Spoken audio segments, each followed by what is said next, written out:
Hello creative soulmates, welcome back to my channel. So today in this video I want to talk about how to eliminate errors like this when you make dresses and when they occur, how you can eliminate it.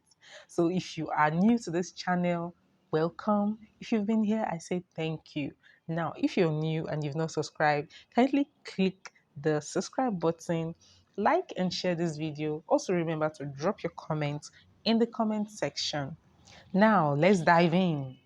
So let's take a look at this dress. What exactly is happening here? A fellow soulmate reached out to me and she said, in her exact words, anytime I make a dress, be it blouse, top, gowns, the hand must turn out this way at the front and at the back. Well, this is a serious issue. Don't you think so? It is a serious issue. After making dress like this for your clients and every other part is looking so fine. You can see the back is looking flat, the front fits very well, but the error now is coming from the armhole. That is so embarrassing. Like, some clients will really complain and tell you fix this, and maybe if you don't really know what exactly is wrong, you will not be able to fix it at the end of the day, and making you lose customers, right? So let's see what exactly is wrong. Now take a look at this front. Take a look at the front. You can see the excess is there. Now also take a look at the back. You can see the squeezes. It's squeezing at that back. Okay, you can see the squeeze at the back. Now this front, this excess you're seeing here, it is an excess, just like the name implies. So the body bulges it out, telling you that it is too much for me to accommodate. Then the squeeze at the back, the body is telling you that, oh, this cloth is not wide enough to accommodate my back. Therefore, I need to squeeze this dress to let it accommodate at the back. I don't know if you can understand my analysis, but that is exactly what's happening in this dress. So I had to explain vividly to my fellow soulmates. I told her this is what is wrong and this is what is wrong. Then I provided a solution for the problem. Now let's dive into the solution that I was able to provide for her. And here is a little bit of our conversation. As you can see, I was able to provide the solution to her using the voice messages. I dropped voice messages to her because there were a lot of details and explanation to give and I couldn't type that. But here in this video, I'm going to show you all this explicitly in different points and notations. So in my voice notes, there were three major things I pointed out to her that she must get correctly. Number one is the armhole length. Number two is the armhole curve. And number three is the sleeve curve. That if she can get these three things correctly to suit the body of the owner of that dress, then she'll be able to eliminate that error completely. So let's start off with the first point, the armhole length. We're going to be using a quarter scale in this illustration. Now, before drafting your pattern or marking on your fabric, it is advisable you look out for the body points, which is usually called the vertical points. When you get these points correctly, you'll be able to get most of the measurements correctly. Now let's talk about this armhole point. What exactly or where exactly does the armhole point lies? Now the armhole length, some people call it armhole point, armhole length, armhole depth, whatever you're used to as long as you know what you're doing. So tell me in the comment section, which name are you used to? So let's see, where does the armhole length lies? The armhole length lies from the shoulder drop down to the upper chest point.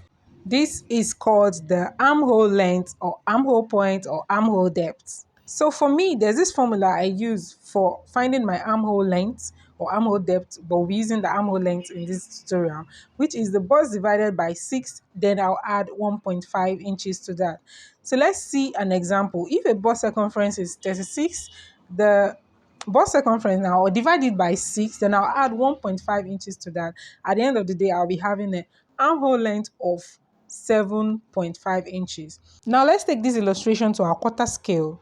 So I'm going to go ahead to label that that's the shoulder line, this is the armhole line, this is the bust line, the under bust line, the underbust line, that's the underbust line, and this is the waistline.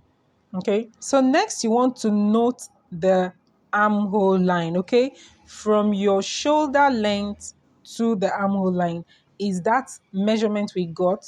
Okay, so you use the formula to get your own point. When you apply the formula, your own number will vary. So next we're going to look for the shoulder measurement divided by 2, and we'll mark it on that shoulder line. We'll also come down to the armhole line and do the same measurement. So you bring down the shoulder measurement divided by 2 on your armhole line, okay? Now, if this was our main pattern, that should be 8 inches. Now, depending on the shoulder measurement you're working with, right? So we are going to square up this line. Yes, the line should be squared off from the armhole line to the shoulder line. So after getting that, you're going to do your shoulder drop, because that is where the armhole point should start from your shoulder drop. So this will take us to point number 2, which is finding the armhole curve.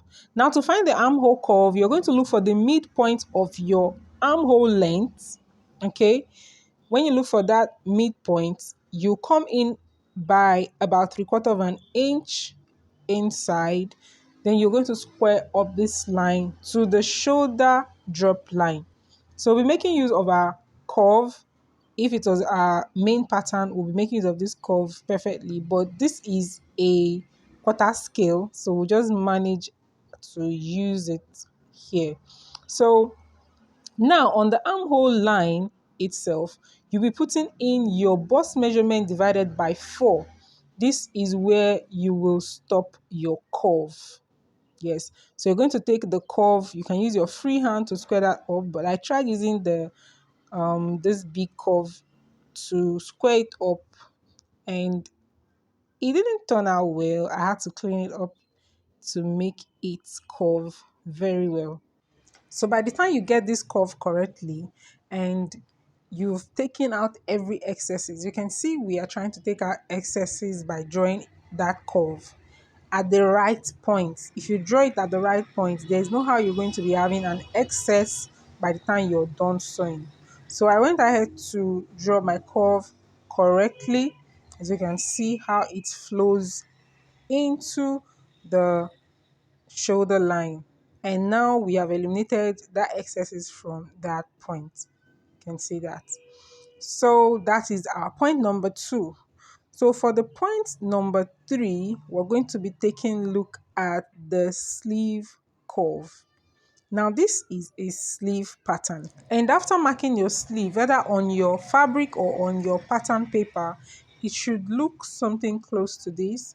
There is usually a formula on how you can mark your sleeve to get it to have the accurate curve that will eliminate any excesses. So guys, at this point we have come to the end of this video. Now let's continue with my conversation with my fellow designer.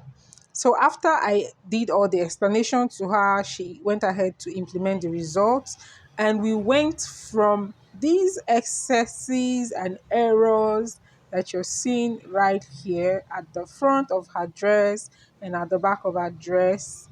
We went from that error, correcting everything, and this is the final result. Can you see that, guys? Yay! So she was able to implement the corrections and she got the perfect result that she desired.